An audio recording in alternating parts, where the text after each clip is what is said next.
네, 비교적 낯선 그런 영상이었는데 케빈 허시 의장의 첫 데뷔 전 기자회견 모습 함께 보여드렸습니다. 이번 FOMC는 의외로 좀 매파적이었다라는 분석이 있는데 그 안에 인사이트가 굉장히 좀 중요합니다. 어떻게 이걸 분석하는지 메리츠 증권의 윤여삼 연구위원을 연결을 하면서 전반적으로 이번 FOMC 분석하면서 시장에 미치는 영향까지 진단을 해드리도록 하겠습니다. 위원님 연결됐습니다. 안녕하세요. 네, 안녕하세요. 메리츠증권 채권 담당 윤여삼입니다. 네, FOMC 이번 분석 자료를 쭉 보니까 비교적 불확실성이 좀 확대됐다 이러한 코멘트들이 좀 눈에 띄더라고요. 위원님께서는 어떻게 보셨습니까? 일단은 워시의 데뷔전으로 기대가 좀 높았는데요. 이 기존의 연준이 제시하던 포워드 가이던스 이런 쪽을 대규모 줄이면서 정책의 이제 불확실성과 정책의 신뢰성이 저해되는 부분을 좀 줄이겠다. 그러면서 본인은 오늘 그 19명의 인사들이 제시하는 점도표에 점을 찍지도 않았고요. 근데 전체적인 톤은 성명서 내용도 엄청 압축적으로 줄였는데 물가 안정이 제일 우선이다. 지난 3월 달에 올해 물가 2.7%를 제시했던 것 대비 3.6%로 굉장히 큰 폭의 상향 조정을 했기 때문에 인플레이션이 지금 연준 통화 정책의 가장 초점이며 오늘 점도표도 연내 한 차례에서 두 차례 인상 주장이 전체 18명 중에 9명으로 늘어날 정도로 인상 전망이 늘어나는 매파적인 회의였다라고 보시면 될 것 같습니다. 연준이라는 상징적인 의미가 있을 겁니다. 그런 만큼 그가 이 자리에 앉았는데 역시나 물가 안정 최우선 포인트로 꼽았구나라는 걸 느낄 수 있는 그런 회견장이 아니었나라는 생각을 해보고요. 이 이슈가 나오면서 단기 국채 금리가 뛰어 올랐습니다. 그러면서 시장은 내렸죠. 전반적으로 이게 우리 시장에 미치는 영향까지 진단 좀 들어봐야 될 것 같습니다. 위원님께서는 어떤 생각이신죠? 연내 지금 선물 시장은 두 차례 가까운 금리 인상 가능성들을 반영하기 시작했고, 그 부분이 미국채 2년 금리가 오늘 13bp 오르면서 4.18. 그래도 전쟁 중에 기록했던 고점 수준에서 아주 많이 높아진 건 아니지만, 연준의 통화 정책에 대한 경계감들은 커졌다라는 쪽인데, 그래서 달러는 강세로 가고 주가 지수는 또 이제 FOMC 과정에서 1%가 넘는 하락세로 전환되는 부담을 보였습니다. 근데 이걸 또 역발상적으로 생각을 해보면 워시 신입 의장이 굉장히 도비시한 의견을 들고 나왔다면 오늘 미국채 30년 금리는 아이러니하게도 1bp가 하락했거든요. 이 물가 안정을 위한 중앙은행의 책무의 노력의 결과가 장기 금리 조금 안정시켰다는 게 도비시하게 나왔을 때 오히려 장기 금리가 더 많이 올랐을 겁니다. 지금 인플레이션 상황에 부담을 더 줬을 거라는 거죠. 오늘 당장 좋기보다는 나중에 이 인플레이션과 전체적인 시장 금리 안전성을 확보하는 과정에서 오늘 매파적인 스탠스가 단기 주가에는 부담이지만 3분기까지 미국의 주요 지표들, 그러니까 지금 최근에 월드컵이라든지 세금 환급 때문에 소비가 좀 견고하게 어제 미국 5월 소매 판매도 잘 나왔지만 저희는 높아진 물가와 지금 연준의 통화 정책 스탠스가 좀 긴축적으로 전환된 것 때문에 소비라든지 이런 쪽에 부담이 꽤 커질 거라고 보고 있습니다. 이런 부분들이 현실화되면서 지금은 좋은 지표가 오히려 주식시장, 주식시장에 나쁜 쪽으로 해석되고 있지만 3분기에는 조금 미국의 소비 관련된 지표들이 이제 소득 여건들 위축과 함께 조금 슬로우해지면 나쁜 지표가 오히려 연준의 통화 정책에 대한 우려들을 좀 덜어주면서 좋아질 수 있는 환경 쪽으로 흐르지 않겠냐. 지금 당장 단기 금리가 많이 오른 거에 너무 휘둘려서 걱정할 단계는 아니다라고 얘기 드리겠습니다. 네, 위원님의 말씀을 들으면서 그 중요한 인사이트 하나를 생각을 할 수 있었네요. 그러니까 오늘 그 FOMC 같은 경우에는 대부분 매파적으로 분석을 했는데 우리가 매파적이라고 한참 실망할 것이 아니라 위원님께서 말씀하신 도비씨 그러니까 난해하나 비둘기파 쪽으로 해석이 됐다라면 이게 장기 금리에 영향을 줘서 결국 물가 안정, 그들이 정말 원하는 그 포인트를 놓칠 가능성도 있었겠구나라는 생각을 했습니다. 역시 뭔가 성견지명이 있는 그런 전략이었나라는 생각도 한켠으로 하게 되는데 오늘 외국인 매도 환율은 1,524원까지 올라갔습니다. 이런 상황에서 시장 전략을 어떻게 구축을 해나가야 될지 궁금합니다. 예방주사를 맞은 건지 어떻게 보십니까? 연준의 긴축은 분명히 어제 장중에 원달러 환율이 1,530원 근처까지 오를 정도로 엔대표 시장에서 좀 부담을 주고 있고요. 그 부분이 오늘 또 주시장에서 외국인들의 또 매도세로 연결될 가능성을 좀 지지합니다. 당분간은 우리 국내 시장이 그동안 반도체 주도하에 좀 강세를 보였던 부분에 일부 부담 요인으로 작동할 수 있지만 앞서 얘기드렸다시피 이거는 예방 주사를 맞는 과정이라고 생각하셔도 좋을 것 같습니다. 지금 당장은 좀 긴축적인 스탠스를 유지하되 이런 부담들이 미국의 또 소비라든지 고용 지표들의 둔화로 이어질 경우 연준의 통화정책 스탠스는 작년과 재작년에도 물가 때문에 금리 인하를 못한다고 했지만 궁극적으로는 작년에 75, 24년에는 100bp 인하를 했죠. 이런 부분들의 또 부동산 환경의 전환들을 3분기 뒷단에서 기대할 수 있기 때문에 7월 FOMC까지는 이런 긴장감이 조금 더 유지되겠지만 9월 FOMC가 승부처가 될 거라 보고 있고요. 국내 시장은 지금 미국 통화 정책의 단기적인 뭐 외국인 매도의 부담은 있겠지만 추세 자체를 지금 꺾였다라고 걱정할 단계냐 그렇게 보고 있지는 않습니다.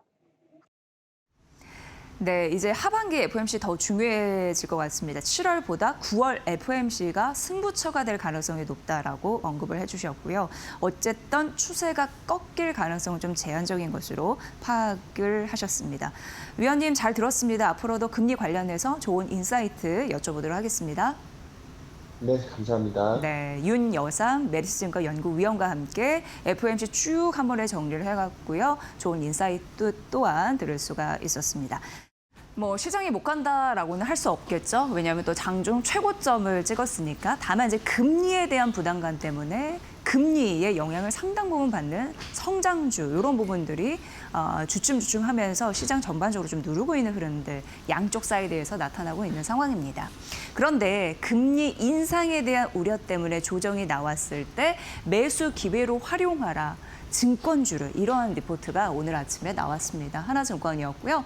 증권주 다시금 이제 밸류가 많이 낮아졌으니 레벨업 될 가능성이 있다라는 언급이었는데 이제 금리 인상 같은 거 이제 우려가 지속적으로 나오면 채권 관련해서 평가 손실이 나오는데요. 증권주 같은 경우에는 채권 포지션에 대한 해지 전략을 이미 해놓습니다. 그런 부분도 있고 오히려 자금은 지속적으로 주식시장에 유입될 가능성이 높으니 주식 평가 이익이 날 겁니다. 그럼 이게 상쇄할 가능성이 있다라는 부분이고요. 오히려 리테일 쪽은 좋은 것으로 더 언급이 되더라고요. 그래서 6월 거래대금만 101조 원 정도이고 역시 이러다 보니까 실적 좋아질 가능성이 높은데 2분기 순이익 컨센서스는 20% 정도 기존 대비 상향 조정된 흐름들이 나타내주고 있습니다. 그러면서 증권주 레벨업 시기에 두 가지 토픽주를 제시를 했는데 첫 번째 한국금융지주입니다. 이게 자회사 고유 자금을 운용하는 그 루틴이 좀 바뀌고 있는 상황인데요. 예전은 뭐 예금, 적금이었다면 이제는 완전히 달라졌죠. 주식이나 ETF, 개인 투자자들 관심 많은 이런 부분을 하다 보니까 평가 이익이 훨씬 높아지는 흐름들, 긍정적인 매수세가 몰릴 가능성이 바로 운용력 방식에 있다. 이렇게 보여지고요. 그다음에 이제 삼성증권입니다. BK는 증권 수수료 이렇게 생각하시면 될 것 같고 WM 같은 경우에는 자산관리, 채권 뭐 이런 쪽 펀드 이런 쪽 생각하시면 됩니다. 거기 이제 수익 비중이 굉장히 높습니다. 50% 정도 되는데 잘 관리가 되고 있고 거래대금 뛰면서 실적 붙는다라는 부분 앞서 좀 말씀드렸고요. 그리고 하나 더 모멘텀은 두나무 지분 취득입니다. 삼성그룹이 두나무 지분을 취득했는데 삼성카드, 삼성 SDS 이런 부분에서 그 지분을 또 취득을 했습니다. 그러면서 디지털 자산에 대한 생태계를 확장시키려는 의도 이런 부분이 잘 맞아떨어진다라고 언급이 되고 있는 상황이고요. 각각이 그런 계열사가 두나무 지분을 취득을 하면서 각 계열사가 할 수 있는 영역이 있잖아요. 그런 부분에 대해서 사업에 대한 리밸런싱 이런 부분으로 가치가 올라갈 가능성이 있다라고 언급됐으니까 이 부분도 참고해 보시면 될 것 같습니다. 증권주 토픽 두 종목까지 알려드렸습니다. 네, 그리고 이제 삼성전자. 오늘 보면 이제 삼성전자 잘 가고, 그리고 뒤에 나올 이제 SK하이닉스도 오늘 또 한 번 사상 최고가를 쓴 흐름들. 그러니까 코스피 같은 경우에는 크게 주저앉지 않은 이유가 이 두 종목이 오늘 버텨주고 있기 때문에 이렇게 정리를 해볼 수 있을 것 같습니다. 일단 증권사에서 뭐 오늘도 그렇고요. 어제 저희 머니코드에서 한번 분석을 해주셨던 유진투자증권의 손인준 연구원이 또 삼성전자의 목표 주가를 56만 원까지 올려 잡았더라고요. 그래서 이후에 다시 한번 인터뷰하는 시간을 저희가 또 마련을 해보겠습니다. 오늘은 일단 삼성전자 48만 원짜리 목표 주가 올린 리포트가 하나 나와서 이걸 좀 언급을 해드리도록 하겠습니다. 대부분은 좀 중복된 내용이 있어서 여러분이 좀 포커스로 할 만한 것만 성과급 이슈, 좀 주주 환원, 요것만 좀 붙였고요. 내년 영업이익 한 8% 정도 추가적으로 오를 것으로 보이는데 뭐 메모리, 파운드리, 가치 이런 부분이 좋다 보니까 영업이익 추정치를 상향 조정한다라는 거 좀 들어보셨을 것 같고요. 성과급 이슈 때문에 얼만큼 실적에 대한 부담이 될 수 있을까? 투자 입장에선 당연히 이제 고려하게 되잖아요. 그런데 영업이익 대비 10% 성과급 이런 부분을 좀 책정이 된 듯합니다. 그럼에도 불구하고 성과급도 괜찮다라고 얘기하는 이유가 하나증권에서는 LPDDR 얘기를 많이 하더라고요. 이 가격이 2분기, 3분기 예상보다 더 붙을 것으로 예상되면서 오히려 성과급 이슈를 상쇄할 만큼 뭔가 실적을 낼 그런 프리미엄이 있다라고 보여지고 있습니다. 게다가 오늘 이렇게 오르는 이유는 최근 오르는 이유는 주주 환원 정책에 대한 이슈 이게 좀 강력하게 지지를 하고 있다라고 보시면 되는데요. 올해 2년 현금 흐름만 하더라도 308조 원이나 됩니다. 그리고 여기서 50% 주주 환원할 거거든요. 그러면 이거 반 딱 쳐도 약 153 정도, 조원 정도 이런 부분 이제 계산이 되고 있는 상황이고요.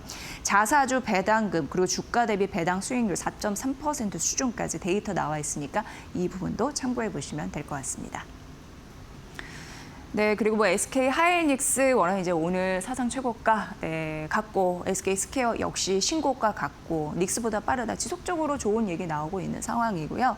SK 하이닉스 순자산 가치에서 비중이 워낙 크다 보니까 둘이 좀 같이 가는 흐름들 나타내주고 있고요. 하이닉스 배당 잘 나오면 SK 스퀘어 더 좋은 흐름이다라는 것 이미 머니코드에서 언급해드린 바가 있습니다. 자사주 이슈와 DL 발행에 대해서 조금 더 얘기를 해드리면서 왜 현금 유입으로 인한 주가 상승 촉매제가 가능할지에 대한 스토리텔링이 오늘 이 주제다라고 보시면 될 것 같습니다. SK 스퀘어가 SK 하이닉스의 지분율 좀 갖고 있잖아요. 한 20.5%인데 DR 신주 발행이라고 해서 이게 해외에서 해외 투자자들이 뉴욕 증시에서 뭐 SK 하이닉스 이런 부분을 잘 거래할 수 있게끔 한 신주 DR이라고 보시면 될 것 같고요.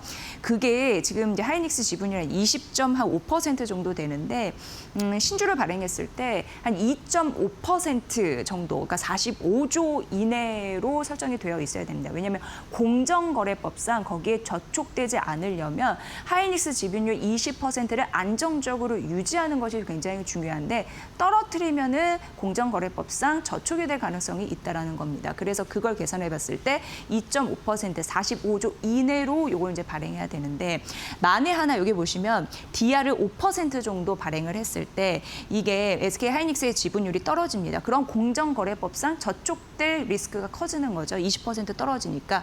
그래서 이 부분은 안 되고 만일 이렇게 떨어졌을 때 뭔가 대책으로 메꿔야 하는 부분이 메워야 하는 부분이 있을 텐데 그러면 원주 그만큼 45조 원을 투입하는 거죠. 그래서 취득하고 소각을 했을 때 다시 20%를 유지할 수 있겠다라는 부분입니다. 그래서 이 공식은 좀 보셔야 될 것 같고요.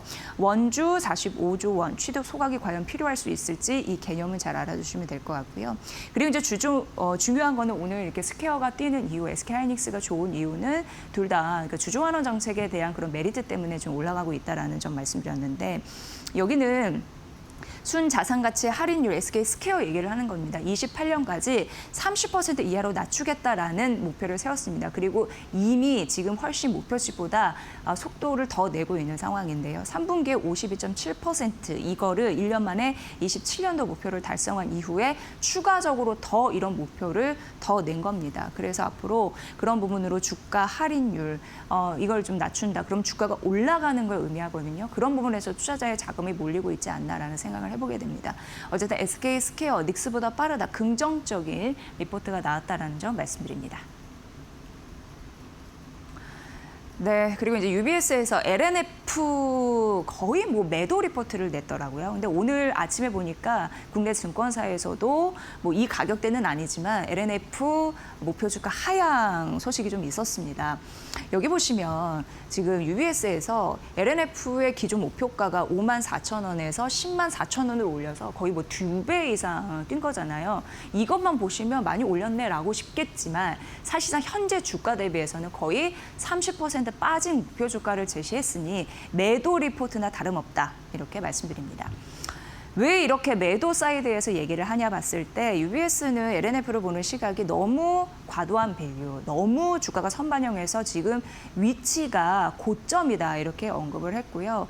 NCM 점유율이 떨어지고 있다라고 하는데 테슬라, 그러니까 상하이양, NCM 그런 지위가 점차적으로 영토를 좀 잃고 있다라고 얘기를 하고 있습니다. 하반기부터 LG화학에 잠식되고 있다라는 그런 근거도 제시를 하면서 28년도 같은 경우에는 거의 뭐 70%로 줄어들 것이다 이렇게 나오고 있는 상황이고요.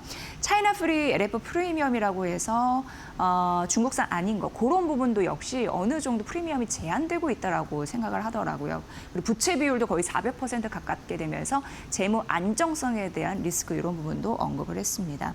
올해 주당 손실 추정치 마이너스 76%로 제시를 했는데 물량은 비슷하다 하더라도 어쨌든 평균 판매 단가가 드라마틱하게 오르지 않을 테니까 보수적으로 측정을 했거든요. 그러니까 그렇게 실적을 개선시킬 만한 요인이 부족하다라고 언급을 했습니다. 어쨌든 매도 리포트가 나왔다는 점 말씀드리고 뭐 긍정적인 리포트도 있지만 오늘 국내 증권사에서 목표 주가 하향 소식까지 전해졌다라는 점 말씀드리겠습니다. 네, 그럼 이제 코스닥 승강제에 대한 이야기 많이 나오고 있는데요. 이르면 10월에 시행될 예정이고 코스닥 승강제 같은 경우는 코스닥 시장 좀 살리자 부흥 정책의 일환이다 이렇게 보시면 될 것 같습니다.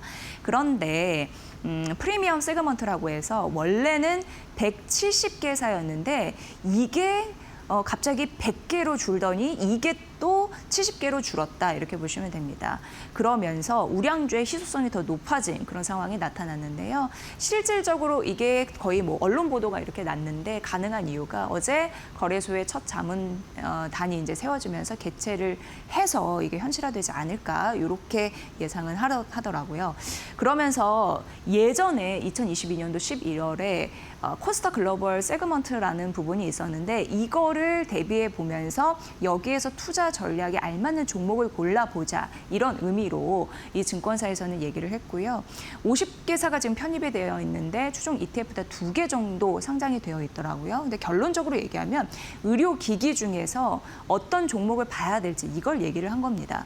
보시면 시젠, 파마 리서치 클래시스 의료기기 중에 근데 시젠은 이번에 처음 편입이 됐거든요. 이 종목을 좀 보시고요. 결국 이제 프리미엄 세그먼트가 70개로 제한이 됐다라고 하니까 70개 사에서 긍정적인 모멘텀이 있을지 찾아보셔야 되는데 그걸 코스닥 글로벌 세그먼트에서 찾아보니까 시총 70위권에서 휴젤, 고용, LNC 바이오 이런 부분도 후보군으로 들어간다라고 얘기를 했습니다. 그래서 이 증권사에서는 키움증권인데 의료기기 프리미엄의 급행열차를 탈 종목을 지금 빨리 가려야 된다라는 의미에서 이전에 제도에 좀 정착되어 있는 종목들 옥석가리기 필요하다고 하니까 제가 지금 말씀드린 이 종목들 눈여겨보시길 바라겠습니다.